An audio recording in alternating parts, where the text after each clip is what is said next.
In Clash Royale, one tank stands above the rest: the Golem. With the most hit points, it is known as the ultimate tank. It's been a powerhouse able to absorb the heaviest hits while protecting troops behind it. But it's not without its drawbacks. The Golem's slow movement and high cost make it a risky choice in fast-paced battles. Yet even through the highs and lows and all types of metas, its sheer durability and relentless push power have kept a staple for players aiming to overwhelm their opponents with raw, unstoppable force. And with its star level literally giving him a crown, I think it's safe to say that the Golem is the king of all tanks. This one's for you, Daddy Golem. So go grab some popcorn and a drink and let's dive into the history of the Golem and why it deserves the title of most devastating tank in Clash Royale.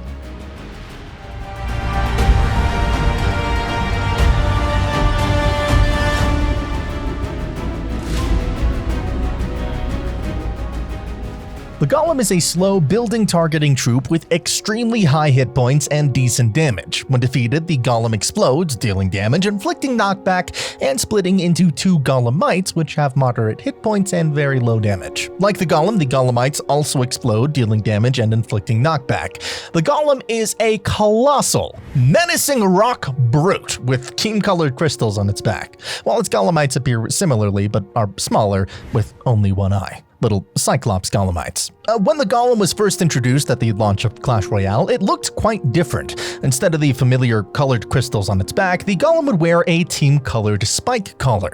This design was changed in May, adopting the crystal-adorned appearance we know today, drawing inspiration from the Golem at level 5 or higher in Clash of Clans. When first introduced, the Golem was significantly weaker. Really weak, in fact. Yet, despite its underwhelming power, it managed to maintain a 16% usage rate among top ladder players. It's important to remember that during the first year of Clash Royale, especially in the early months, players were still figuring out strategies and card potential. This meant that some powerful cards went overlooked, while others, like the Golem, were used even though they were subpar. A perfect example of this is when Molt would play the Golem directly at the bridge. The idea of building a massive push by placing the Golem in the back wasn't a common strategy at the time, but regardless of how the Golem was played, it simply wasn't tanking enough to justify its hefty 8 Elixir cost. To address this, on February 2nd, it received a massive 43% buff to both its health and its damage. Even the Golemites benefited from this significant boost. Strangely, despite such a substantial upgrade, the Golem's usage rate actually dropped from 16% down to 13%, as a clear indication that players were still trying to figure out the best strategies in Clash Royale. It wasn't until March that the impact of this buff truly became evident, as the Golem's usage rate surged from 13% to 21%, making it the most used tank in the game. By comparison, the P.E.K.K.A. and Giant Skeleton sat at 8% usage, while the Giant lagged behind at a pathetic 2%. With its newfound power, the Golem took center stage. During this period, players began to adapt the playstyle known as Beatdown. Decks featuring the Elixir collector started to emerge, as players recognized that the Golem needed support troops to effectively take down towers. In the early days of Clash Royale, there were no established meta decks like we see today. Players simply used whatever worked for them, and for some, the Golem proved to be just what they needed. Here is a bit of a fun fact. In Clash of Clans, the Golem actually splits into 3 Golemites when upgraded to level 8.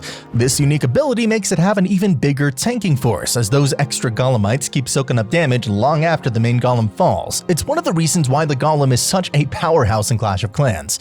Maybe something to keep in mind for a Golem evolution. Oh, and that reminds me, I've got a little bit of a surprise for you. My lovely wife ARCTO just launched her own YouTube channel all about the history of Clash of Clans. If you like my videos, trust me, you're gonna love hers too. Links down in the description. I would love if you guys went and showed her some support. That's where I've been for the last little bit, helping her set up and start the channel. But in the same month that the Golem's popularity surged, it was quickly dethroned. The P.E.K.K.A., which boasted similar health but significantly higher damage output, started to outshine it. The biggest difference between these two tanks was their targeting. While the Golem ignored troops and locked onto towers, the P.E.K.K.A. engaged enemy units. This made the P.E.K.K.A. vulnerable to swarm troops like skeletons, minions, goblins, and spear goblins. All of those troops were very popular at the time, but the P.E.K.K.A.'s strengths soon became apparent.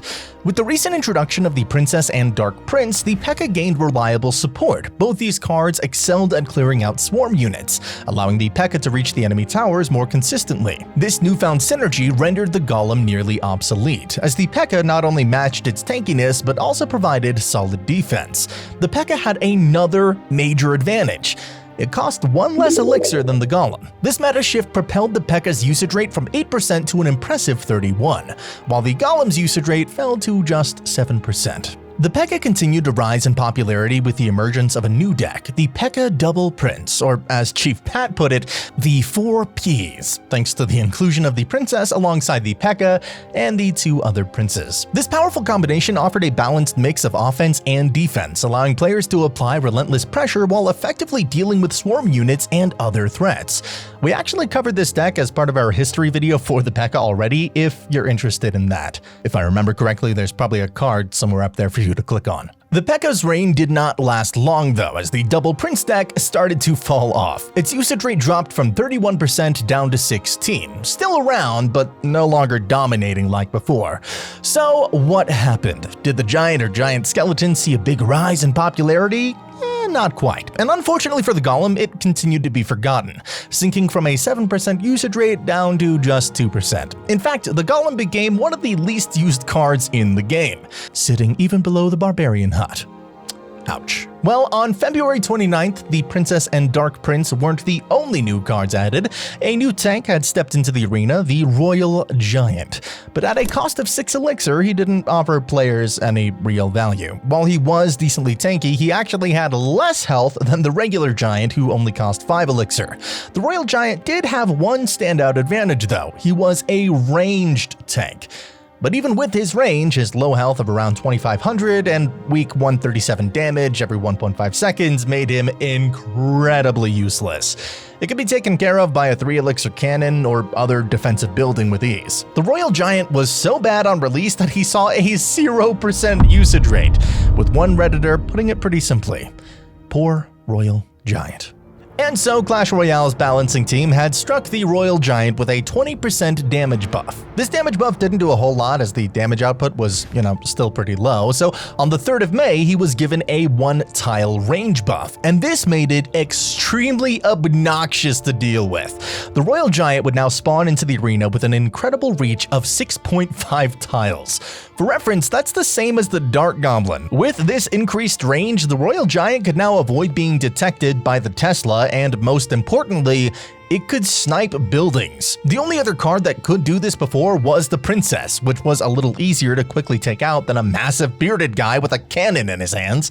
And because of all of this, the Royal Giant quickly climbed the ranks in usage, going from being completely unused by top ladder players to a 28% usage rate. Out of nowhere, more than a quarter of top ladder players began incorporating the Royal Giant into their decks. However, the following month, the Royal Giant took a significant dive, dropping to a 12% usage rate after a small damage nerf. Players became more adept at countering this card, and with fewer defensive buildings in the meta for the Royal Giant to target, its effectiveness began to fade.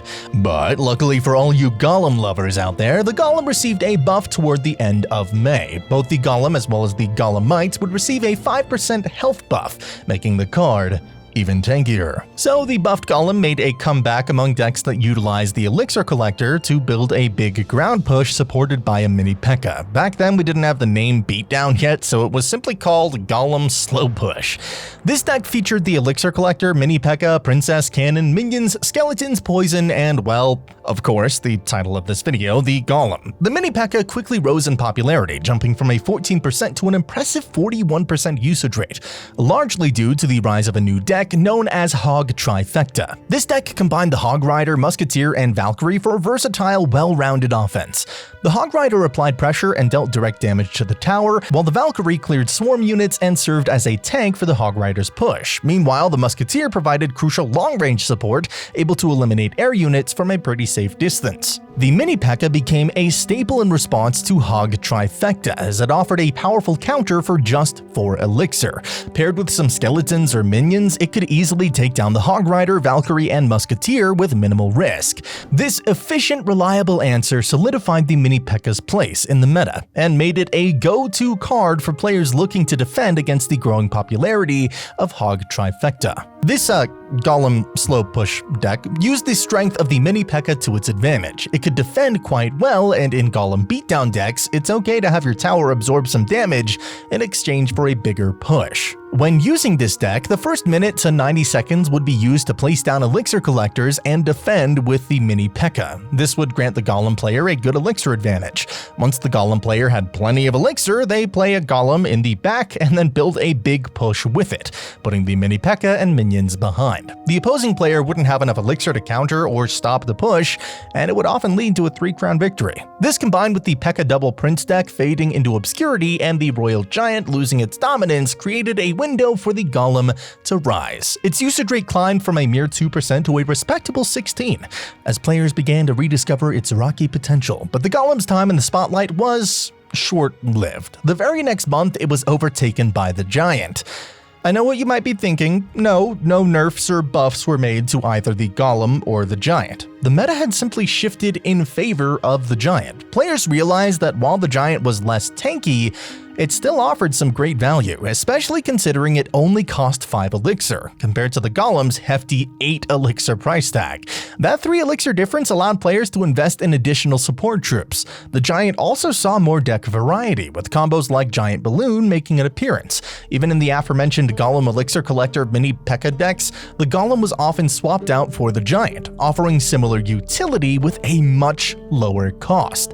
The Giant rose from a 6% usage rate to a 22% usage rate, and then the Golem was left at a poor 4%. Unfortunately, the next few months only saw more and more increase in usage of the Giant, going up by about 6% each month. The Giant did everything the Golem did, and more, and with that, the Golem had hit rock bottom, sitting at a 0% usage rate for our poor boy. After months of hovering at a single-digit usage rate percentage, the Golem would see its highest usage rate thus far, reaching an incredible 40% usage rate. And the more cards that are added to the game, the more impressive it is to be used that much, as there are more cards that could take the spotlight.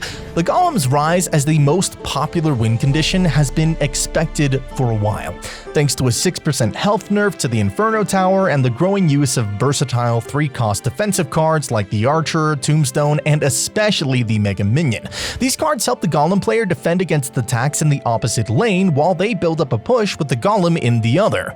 But that's not the only reason the Golem reached a 40% usage rate. The Lightning spell had been buffed to stun troops and reset them, similar to how Zap works. One of the Golem's biggest counters, that being the Inferno Tower, could now be dealt with well, as the Lightning spell already did massive damage, but was now also able to reset the Inferno Tower's beam. The Golem became nearly unstoppable, especially when supported by cards like Baby Dragon and Mega Minion.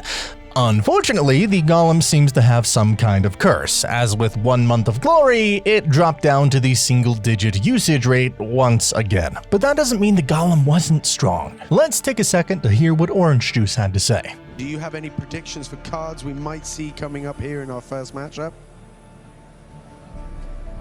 It's hard to say right now, it's a little bit too early, but I'm going to say that we're going to be seeing a lot of Golems. A lot of Golems. And as Orange Juice predicted, we see an incredible amount of Golem decks being played. We see the deck with Mega Minion and Lightning we just mentioned appear multiple times being used by different players, but we also see a lot of Golem graveyard combos. This shows that even when the usage rate on ladder might be low, a card can still have incredible performances on pro level. Now, before we move on to 2017, let's take a look at this sensational match between Chief Pat and Clyde at King's Cup. Clyde is playing a Lava Hound deck and Chief Pat is playing Golem.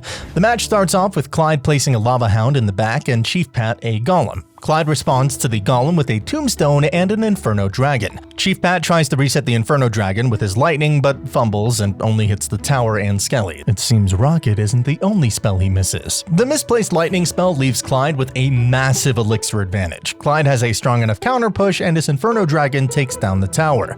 He has an incredible lead, as Chief Pat has only dealt a small amount of 400 damage to Clyde's Princess Tower. And with that being the case, let's take a look at how this match plays out. Oh my gosh!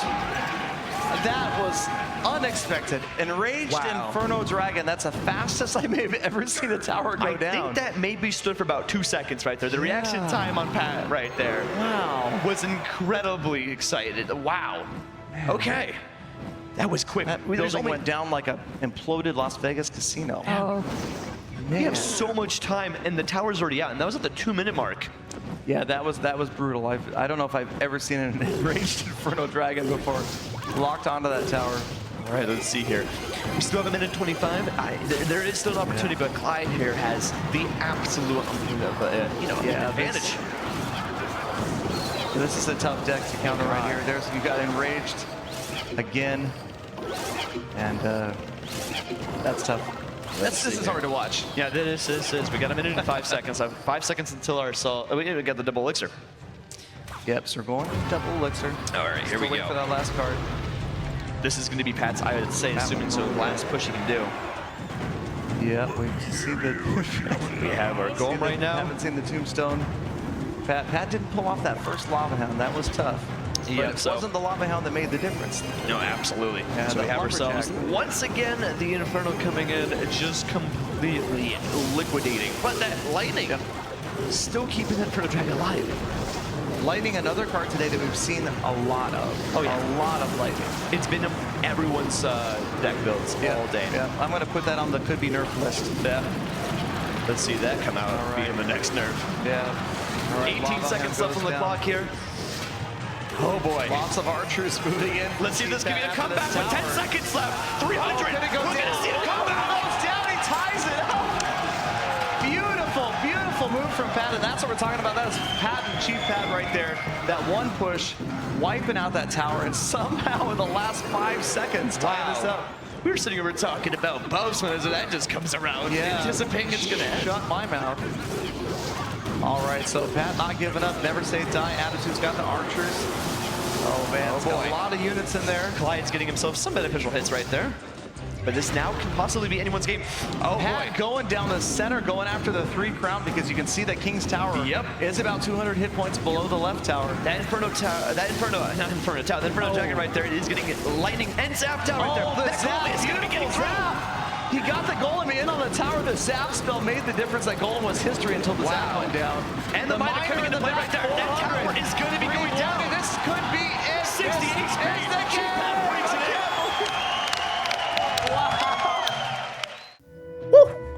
in. An incredible comeback. This match really showed that the Golem was far from just some niche card. Even with a massive blunder that only Chief Pat could pull off, the Golem managed to turn things around in a spectacular fashion. Despite the odds, it stormed through to secure a dominant 3-crown victory against Clyde, proving its resilience and sheer power as a win condition. This game showcased exactly why the Golem became such a force to be reckoned with, even when it has such a low usage rate on the ladder. Not only did this game showcase the Golem's strength, basically all of King's Cup showed this, as player Yaoyo destroys his opponents with the Golem as well. Even when versing other Golems, he still managed to win. Yaoyo became the winner of the first ever Clash Royale King's Cup using the Golem, beating Colton 3 games to 1. So while the Golem had its ups and downs throughout 2016, it definitely made its mark as one of the best win conditions and strongest tank by the end of the year. Fast forward to 2017, the Golem remains a strong card. 1 month it'll have a 5% usage rate in top ladder, and the next it'll have a 10%. No massive changes. We still see the same deck and variations of the one Chief Pat used during the King's Cup, but from March all the way to May, we see the Golem's usage rate sitting at around 10%, which, if you think about it, is pretty solid. The Golem is a card that only gets used in Golem decks. That might sound obvious, but a card like Skeletons can fit into any archetype and will therefore achieve a high usage rate relatively easily. So for 10% of the players at the top of the ladder to be using Golem for months in a row, that's rather impressive, especially as more and more cards get added to the game.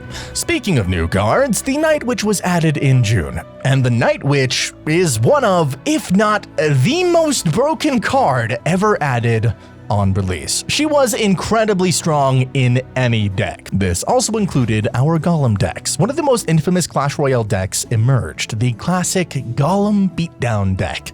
Now, since this is a big part of what helped Golem become Clash Royale's most devastating tank, let me explain how each card served their individual role in this classic Golem Beatdown deck, as we'll be talking about it for a bit. So first off, the Golem. The Golem is obviously your tank and main win condition. With the highest HP in the game, the Golem leads the offensive push, absorbing all incoming damage to protect the support troops behind it. As it moves towards the enemy tower, it's almost guaranteed to land some form of damage, whether that's through its massive health pool, its death damage, or the impact its Golemites make. However, the Golem is vulnerable to Inferno-type cards, which deal high-ramping single-target damage, so keeping Lightning in hand to neutralize these threats was a good idea.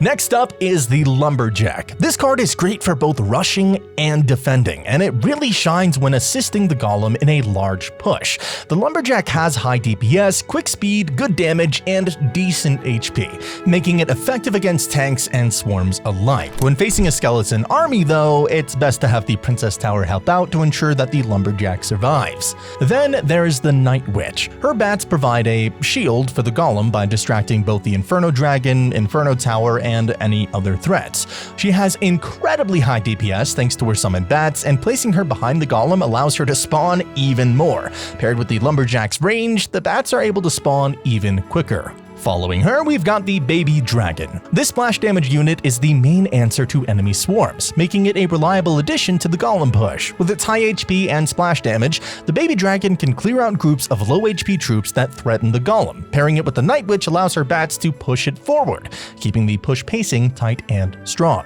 You know him, you'll love it, it is the Meta Minion. This troop is a solid defensive card that can quickly transition to support your push. It's effective against many tanks and adds more serious DPS to the Golem, especially with the Lumberjack's rage effect. It's used primarily for counter-pushing after defending, as it would die quickly when deployed on its own. Following that is the Zap. This essential spell resets tank killers like Sparky and Inferno cards, both of which can quickly take down the Golem. Zap is also great for wiping out swarms like Skeleton Army, Bats, and Goblin, helping to clear the way for your push. Its reset ability can make all the difference in keeping the Golem's advance intact. Blowing in next is Tornado. A valuable spell for both defense and control, the Tornado can activate your King Tower early in the game, or pull together enemy troops for splash units like the Baby Dragon. During a push, it can drag enemy support troops away from the Golem, allowing your units to focus on the tower, or it can pull enemy princesses into range of your towers for an easier defense. And finally, crashing in is Lightning. This high damage spell is key to removing heavy-hitting defenses like the Inferno Tower, Electro Dragon, and Musketeer. It clears the way for the Golem by disabling buildings that can otherwise counter it. With its ability to target 3 units, Lightning can also serve as a finishing blow on some low-health towers. Okay, explanation over. Now that we've established the role for each card in this deck, let's quickly go over how these cards synergize together and how the deck is played. The Golem is placed at the back and leads the charge, tanking tower hits and clearing defenses with his death damage, but he is vulnerable to Inferno cards. Support him with the Night Witch, whose bats will distract and add DPS, while the Lumberjack's Rage can boost the entire push if timed right. It's important to note that the Lumberjack should tank for the Night Witch so that the bats can keep spawning. Keep spells like Zap or Lightning on hand to reset Inferno counters and ensure the Golem reaches the tower safely. With that all said, this deck dominated the months that followed. Even after the Night Witch was nerfed, despite her weakening, the Golem remained incredibly popular, with usage rates averaging between 8 and 15%. It consistently ranked among the top 3 most used archetypes throughout 2017. Many players found this powerhouse push nearly impossible to counter, leading some scrolling to Reddit for advice. One player questioned, "How can I beat Golem, Night Witch, Lightning?" The response is, you don't beat it. Wait till it gets nerfed, or even, if you can't beat him, join him. For those hoping the Night Witch would lose her edge, balance updates did strike her with multiple nerfs, diminishing her versatility and leading her to be replaced in many decks. Some players even felt she no longer deserved her legendary status, but within Golem Beatdown, she still thrived. and I'd argue that the Golem itself was the only reason that she still felt somewhat legendary. She relied heavily on the Golem to unleash her potential, and together they remained a pretty menacing duo. One combo, however, was a formidable counter: Executioner and Tornado. Paired together, this duo could easily wipe out the Night Witch, clearing her bats along with her and giving players a fighting chance against the mighty Golem Beatdown. Players quickly adapted, swapping out Zap for the Log to better counter the Executioner. By combining Lightning and the Log, they could reliably take out the Executioner, allowing the Night Witch Golem combo to thrive once again in the arenas. This small tweak made the deck even more formidable. And you bet it dominated the meta. But the balancing team wasn't quite ready to let the Night Witch stay in her secure role. With each new balance change, she faced more nerfs. But this didn't stop her from being viable in Golem decks, as this menacing duo continued to destroy towers and eliminate troops in 2018 as well. The Golem maintained a solid position in the meta, often making appearances within the top 200. Yet it wasn't the primary tank of choice. Instead, Giant Poison, or Goizen, dominated, with the Giant holding the top tank spot for quite some time. In this environment, Surtag showcased a deck specifically designed to counter the popular Giant Poison meta. Instead of using the typical lightning spell, he swapped it out for the Elixir Collector, a choice that played a key role in countering Poison. Surtag explained that Poison excelled against Golem Night Witch pushes, especially by targeting the Night Witch behind the Golem. Poison's lingering effect would severely damage the Night Witch, leaving her with minimal health, and clear out her spawn bats. To counter this, Surtag included the Elixir Collector, intentionally baiting the Poison spell. By forcing opponents to use Poison on the Elixir Collector to prevent an Elixir deficit, Surtag could send the Golem forward without fear of Poison taking out the Night Witch and the bats she spawned. This tactical switch let the Night Witch operate freely behind the Golem, spawning bats without interference and enhancing the overall strength of the push. As we covered in our Night Witch video, both the Golem and Night Witch saw their usage rates take a significant dip, eventually dropping to around 7%. However, as the year came to a close, an interesting new variation of the Golem deck emerged. This deck combined both the Night Witch and the regular Witch, along with the Clone spell, and became a popular choice for mid-ladder players.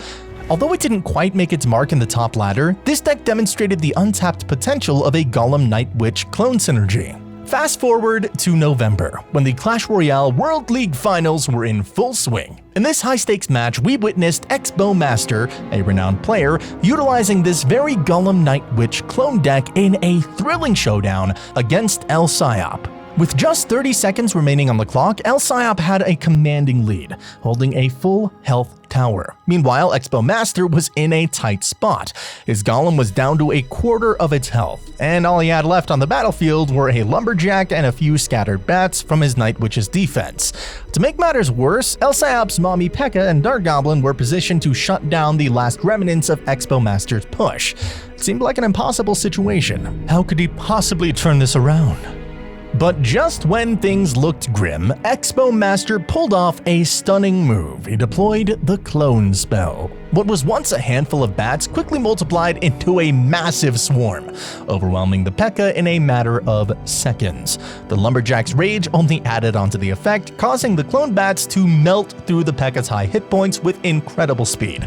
But that was not all. The cloned Golemites also played a pretty critical role. Upon their destruction, the Golemites' death damage knocked back and cleared El Psyop's Goblin Gang, further disrupting his defense. The Golemites' explosion prevented the Spear Goblins from taking out any of the bats. In an unbelievable turn of events, Expo Master was able to bring down El Psyop's tower with the Golem's death damage and cloned units, tying the score as both players were now down to 2 towers each. What looked like a certain loss just moments before had been flipped into an intense, suspense-filled race to the finish. The game was far from over, and with only seconds remaining, it was anyone's match to win. So, let's take a look and see how this plays out. Who knows? But that, oh, maybe this is going to be it. You know, Ash was telling us that El Psyop does have, even though it's a Bridgespan player, can go too hard sometimes, and that might have been the moment. It might have been a desperation play a bit from El Psyop. This is it. Now tower down right inside. Got it. Oh my gosh. Wow. The greatest clone spell in CRL history, Rich. Unbelievable. Expo Master. What an incredible game, and an even more impressive comeback. When the Golem is placed in the pocket, it's nearly unstoppable without a building to distract it. Charging straight for the Princess Tower, it slams its fist into the structure, and with just 492 hit points left, the tower crumbles beneath the Golem's might. What an incredible way for the Golem to finish off 2018. Moving on to 2019, the Golem would receive a small nerf in January. Well, not really the Golem, but the Golemites. The Golemite's death pushback would be cut in half, going from 1.8 tiles down to 0.9. This allowed enemy troops to engage back in combat a bit quicker after being knocked back. But this wasn't that big of a deal for Golem players. So, we hear the #1 Golem player, named Royal, talk about this new deck he's made while being featured on Clash with Ash's channel. Ash asks him what he thinks the state of the Golem beatdown is, as one side of the community says that Golem is dead and the Golem is hurting, while the other side of the community exclaims that the Golem is too strong and needs a nerf. So like mid-ladder, let's say top 500, it was working pretty good, but nobody could finish high with like top 20 or so. Okay, so wait. You call mid-ladder top 500? I mean, man. Yeah, if I finish top 500, I'm not going to be proud. So yeah, I feels guess. bad, man. Feels bad, man. The deck he's playing features cards we've seen before, but Royal has decided to replace the Night Witch for the Electro Dragon. He explains that he faces a lot of bridge spam decks, and the Electro Dragon is way better of an answer to cards like Battle Ram and Prince, as he can keep resetting the charge of these cards. Royal also explains that by using the Electro Dragon, he can also use different spells from Zap and still have a way to reset Inferno Towers and Inferno Dragons. On top of that, it gave him some extra air defense and a better way to deal with swarms on offense. The Golem did see a few off-meta decks throughout 2019, but people usually ran the Golem with the Lumberjack, Baby Dragon, and Mega Minion, which we've become very familiar with inside of Golem decks. In 2020, the Night Witch made a strong return to Golem decks, paired once again with the Lightning spell. At this time, the meta was dominated by players running Elixir Golem with Electro Dragon, so players countered by adding Ice Wizard and Bomb Tower to their decks. Zertag crafted a Golem deck specifically designed to counter these trends, with Lightning to take out the Electro Dragons, Bomb Towers, and Ice Wizards. He also included arrows to handle the popular Firecracker, who was effectively countered by the spell. For defensive versatility, he added the mini P.E.K.K.A, Night Witch, and Mega Minion to manage threats from Hog Rider decks and P.E.K.K.A bridge spam. In March of 2020, the Golem received a balance change. Golemites would deal 22.5% less damage with regular attacks, but their death damage was now increased by 55%. This shift, though seemingly small, was actually a significant buff. Now, a single Golemite's death damage was enough to clear out skeletons and bats. The reduction in normal attack damage from 53 to 41 per hit was hardly noticeable and didn't affect overall performance. Unfortunately, the game grew somewhat stale in 2020 due to fewer balance changes and updates, mostly due to the global pandemic, but as a result, the meta stagnated for most cards, though the Golem managed to remain in a solid position throughout the year, avoiding complete obscurity. Thankfully, creators like Zertag kept the community engaged by constantly coming up with new deck ideas to keep the game fresh. In December of 2020, Zertag introduced what he called the most reliable Golem deck in Clash Royale. His deck leveraged the Bomber's splash damage to support the Prince and Night Witch in breaking through defenses alongside the Golem. With one attack, we see the Bomber eliminate archers with ease. At that time, the Bomber still cost 3 Elixir rather than the current 2, but it dealt more damage and had higher health. It was also able to survive arrows with those stats, and that made the Bomber a more reliable support card. Zertag also incorporated Lightning back into this deck, explaining that it was effective against the many Hunters and Bomb Towers in the meta, allowing for quick and clean removals of these troublesome defensive cards. In 2021, the Golem maintained a steady presence in the Clash Royale meta. Although a few new Golem decks surfaced here and there, the core combination of Golem and Night Witch continued to be a go-to choice for many players. However, in June, Supercell introduced a significant nerf, reducing the Golem's death damage by 28%. Prior to this, the Golem's death damage had been a major asset, allowing players to secure a decent amount of damage on a tower even if the Golem didn't land a direct hit. With this adjustment, while the Golem's death damage still posed a threat, its impact was now noticeably weaker. This nerf also changed how players use Tornado with Golem. Previously, pulling enemy troops into the Golem's death explosion was a highly effective strategy for taking out weaker units and maximizing damage output. After the nerf, this technique remained useful but had less overall impact, requiring players to be more strategic with their plays. Unfortunately, the availability of detailed usage data for the Golem at this time is kinda limited, making it challenging to gauge its exact performance.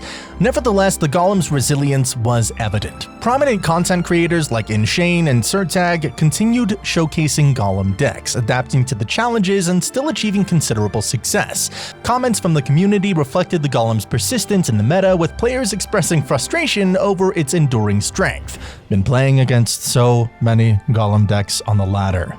Time to hit back. And we don't need more Golem in the meta!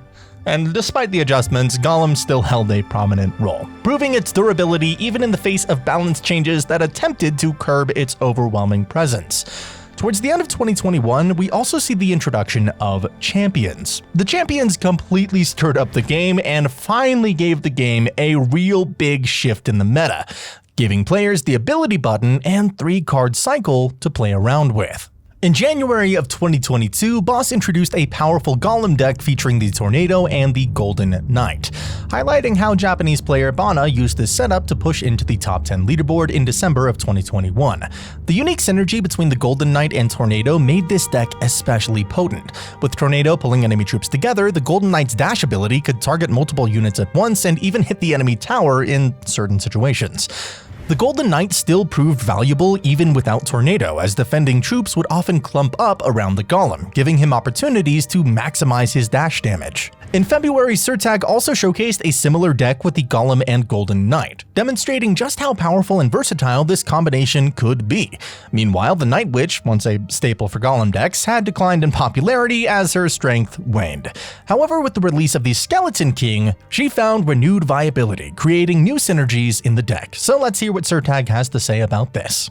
Or you want to push to the top of the ladder, this is going to be one of the best decks for you. When you're going for a Golem Night Witch push and your Night Witch bats die, you're going to be feeding your Skeleton King. When your opponent spams in the other side and goes right into a Tombstone, they're also going to be feeding the Skeleton King with each skeleton they finish off. It's essentially a 2 elixir graveyard that can completely surround your opponent's stuff, and it's one of the most difficult cards to finish off in the game. And as we just heard, even the legendary Muhammad Light used this deck, and when a top player like him recommends it, you know it isn't just some silly off-meta trend. Later in 2022, we see the return of some more classic Golem builds, reintroducing the Lumberjack and Elixir Collector. The Golem continued to prove its adaptability, consistently finding success and staying balanced in the meta. Never too weak or overwhelmingly dominant, the Golem maintained its steady pace as a powerful yet fair tank option throughout the year. Now, as for 2023, the Golem wasn't making too much noise. But as we're all familiar with now in June, we received the Evolution update, completely changing the game. A Golem deck making use of the Evolved Knight had reached the #1 spot in the world. The Evolved Knight was absolutely busted on release and could easily defend big pushes and make for some big positive elixir trades. On attack, the Knight can help tank for the Skeleton Dragons or Electro Dragon as they help clean up swarms and other units. This paired with the Elixir Collector could get you some massive elixir advantages, allowing you to build up a huge push and then 3-crown your opponent. Unfortunately, other than this deck reaching #1 in October, no other exciting things really happened for the Golem. With Clash Royale introducing a new evolution each month, the meta has been in a constant flux. The Golem found itself thriving again with the introduction of the Bomber and Zap evolutions, which brought some incredible synergy. The Tornado combined with the Evolved Bomber allowed for some massive defensive value, while the Baby Dragon paired with the Evolved Zap effectively shut down minions, Dark Goblins, and Firecrackers. The Evolved Zap, with its triple stun, also became a major threat to Inferno units, making it especially powerful against the Inferno Dragon and Inferno Tower. Although both the Evolved Bomber and Zap were eventually nerfed, thank God, they still allowed the Golem to benefit from their power and maintain its strength without becoming overpowered in the meta. Even after these evolutions were balanced, the Golem continued to work well with them, reappearing in a deck that also included the Cannon Cart and Skeleton Dragons. Surgical Goblin showcased this deck as the best Golem deck as of September of 2024, with the deck being used by players ranked 28 and 29 in the world. This deck thrived in a meta where Mortar was common, and the Cannon Cart served as an excellent counter to it. At the same time, the Cannoneer was regarded as one of the best tower troops, and the deck's support cards, Skeleton Dragons, Bomber, Zap, and Arrows, helped handle spam units like Goblins that could overwhelm the Cannoneer. In Surgical Goblin's video, he demonstrated the deck's versatility against a wide range of archetypes, including Mortar, Expo, Lumberloon, and Bridge Spam. As for now, the most popular Golem decks make use of the evolved Electro Dragon, but with the new evolved Mega Knight and P.E.K.K.A. terrorizing the arenas, the Golem is kinda taking a step back, as it's currently sitting at a 2% usage rate in Grand Challenges. But if you ever want to try out the Golem and you aren't the most competitive player, then you can never really go wrong with the iconic duo of the Golem and Nightwitch. The Golem has proven to be a remarkably solid tank, adaptable to changing metas, and consistently powerful. With its resilience, the Golem remains a reliable force, and we can only look forward to the evolution and what it might bring. Perhaps something like the huge mountain Golem from the Clash of Clans capital. You know what? Let's just take a look at some amazing evolution concepts.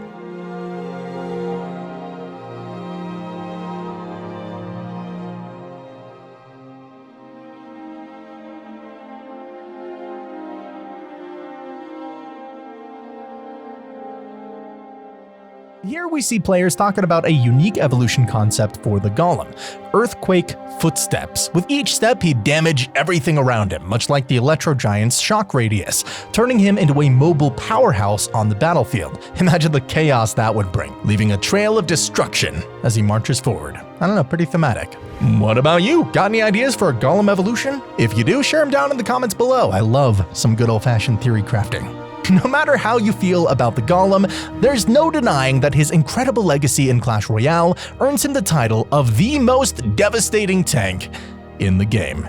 But he's not the only card with an unforgettable history. Back in 2016, his frosty brother, the Ice Golem, was one of the most powerful and glitchiest win conditions around. Its history is nothing short of legendary, so go check it out.